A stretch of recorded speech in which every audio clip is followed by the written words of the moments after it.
పోటెత్తిన ఓటర్లు పోలింగ్ సరళి తీరుతోనే తెలుగుదేశం పార్టీలో నైరాశ్యం కట్టలు తెంచుకుంది. దాంతో వారు ఫ్రస్ట్రేషన్లో దాడులకు తెగబడ్డారు. పల్నాడు జిల్లాలో టీడీపీ శ్రేణులు విధ్వంసాలు సృష్టించారు. వైఎస్ఆర్ కాంగ్రెస్ పార్టీ ఎమ్మెల్యే అభ్యర్థి పిన్నెల్లి రామకృష్ణారెడ్డితో పాటు పార్టీ నేతలపై టీడీపీ కర్రలు, మారణాయుధాలతో దాడికి తెగబడింది.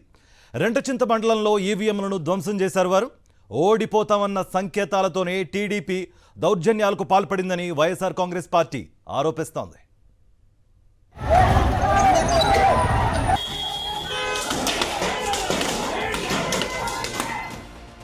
రాష్ట్ర వ్యాప్తంగా ఉదయం నుంచే పోలింగ్ బూత్ల వద్ద ఓటర్లు పెద్ద సంఖ్యలో బారులు తీరారు.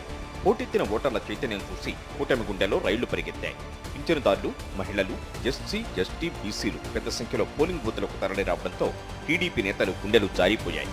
తమ ఓటమి ఖాయమన్న ఫ్రస్ట్రేషన్లో రాష్ట్ర వ్యాప్తంగా పలుచోట్ల టీడీపీ దాడులకు దిగింది.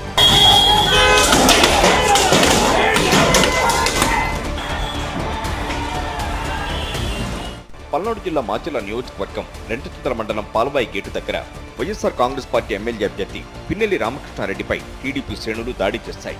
కర్రలు, మారణాయుధాలతో అటాక్ చేయడంతో పిన్నెల్లి, ఆయన కుమారుడు గౌతమ్ రెడ్డితో పాటు 10 మందికి పైగా వైఎస్ఆర్సీపీ కార్యకర్తలు గాయపడ్డారు.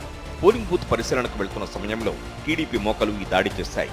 పాల్వాయి గేటు వద్ద ఓటర్లను టీడీపీ నేతలు అడ్డుకున్నారు. ఈ విషయం తెలిసిన పిన్నెల్లి రామకృష్ణారెడ్డి తన అనుచరులతో వెళ్లడంతో వారిపై టీడీపీ నేతలు ఒక్కసారిగా దాడులకు తెగబడ్డారు. టీడీపీ నేతలను అడ్డుకోబోయిన పిన్నెల్లి తనయుడు గౌతమ్ రెడ్డిని గాయపరిచారు. టీడీపీ ఎమ్మెల్యే అభ్యర్థి బ్రహ్మారెడ్డి సోదరుడు తమపై దాడి చేశాడని గౌతమ్ రెడ్డి ఆరోపించారు. తమపై దాడి చేస్తున్న కారంపూడి సీఐ ఏమాత్రం స్పందించలేదని వైఎస్ఆర్ కాంగ్రెస్ నేతలు ఆరోపిస్తున్నారు. ఆ మాటలు చెప్పలేని మాటలు టీవీలో అన్ని మాటలు అన్నారు వాళ్ళు. అసలు మీ బూతులు అన్నీ వాడారు. అసలు మీకేం పని ఊళ్ళో రావటానికి? రాళ్ళు తీసుకొని కొట్టారు, కర్రలు, ఐరన్ రాడ్లు అన్నీ తీసుకొని కొట్టారు.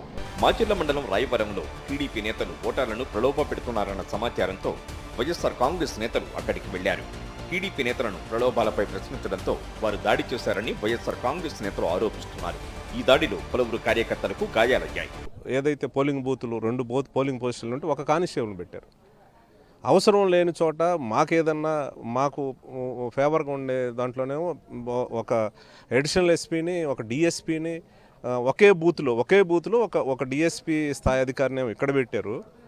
2 బూతులు 2 పోలింగ్ స్టేషన్ ఉన్న చోట ఒక కానిస్టేబుల్ పెట్టారు. పెట్టి ఇచ్చల విడిగా కూడా ఇక్కడ పోలీస్ డిపార్ట్మెంటు తెలుగుదేశం కార్యకర్తలాగా పనిచేశారు. ప్రతి క్షణం కూడా వాళ్ళకు ఒకవైపు ఎంకరేజ్ చేస్తూ మా వాళ్ళ మీద దాడులకి ప్రోత్సహిస్తూ ఎలాగైనా సరే గెలవాలనే ఆలోచనతో ఏదో రకంగా రిగ్గింగ్లు చేసి బూత్ ఆక్యుపై చేసుకొని చేసే కార్యక్రమం. రెంటచింతల మండలం తుమ్మూరు కోటలో 6 పోలింగ్ బూతులు ఏర్పాటు చేయగా అందులో 203, 204, 206 పోలింగ్ బూతుల్లో ప్రవేశించిన టీడీపీ గుండాలు ఈవీఎంలను పగలగొట్టారు. 205 పోలింగ్ బూత్లో టీడీపీ దాడిలో ఈవీఎం పాక్షికంగా పగిలిపోయింది. 58 to 59% of ladies YSR Congress పార్టీకి మద్దతు తెలియజేస్తున్నారు అనేది ప్రతి ఒక్కరు చెప్పే ఇది. సో మహిళల టర్న్అవుట్ చూసిన తర్వాత ఇది వైఎస్ఆర్ కాంగ్రెస్ పార్టీ స్వీప్ చేయబోతుంది. సరే, ఏదో ఒక రకంగా భయాన్ని సృష్టించాలా, ఏదో రకంగా అంటే ఇంకా ఏం చేయాలా? పోలీసులు అడ్డు పెట్టుకుని రిగ్ చేసుకోవాలా? వాళ్ళ అనుకూలమైన ఊర్లలో పోలీసులే, నో పోలీస్. మన ఊర్లలో పోలీసులు పెట్టడం, నిర్బంధించడం, ఇబ్బందులు పెట్టడం, వాళ్ళు ఎక్కడ దాడులు చేస్తే అంటే మనల్ని చెదరగొట్టడం, వాళ్ళు రిగ్గింగ్ చేయించుకోవటం, ఇదే పని చేస్తూ ఉన్నారు. వీటితో పాటు గెట్టిపాలెంలోనూ 215 పోలింగ్ బూత్లో ఈవీఎంను పగలగొట్టారు టీడీపీ నేతలు. ఈవీఎంలు పగిలిపోవడంతో తుమ్మూరు కోటలో 2 గంటల పాటు పోలింగ్ను నిలిపివేశారు అధికారులు.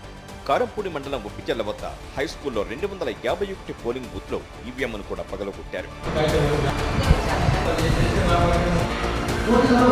పల్నాడు జిల్లాలోని నరసరావుపేటలో ఎమ్మెల్యే గోపిరెడ్డి ఇంటిపై టీడీపీ నేతలు దాడికి దిగారు. దీంతో పోలీసులు రంగప్రవేశం చేసి రబ్బరు బుల్లెట్లు ప్రయోగించారు. టీడీపీ కార్యకర్తలను అక్కడి నుంచి పంపించి వేస్తారు పోలీసులు. మొత్తం మీద తెలుగుదేశం శ్రేణుల ఫ్రస్ట్రేషన్లో, వారి దాడుల్లో ఓడిపోతామన్న వారి భయం కొట్టొచ్చినట్లు కనబడుతోందంటున్నారు రాజకీయ విశ్లేషకులు.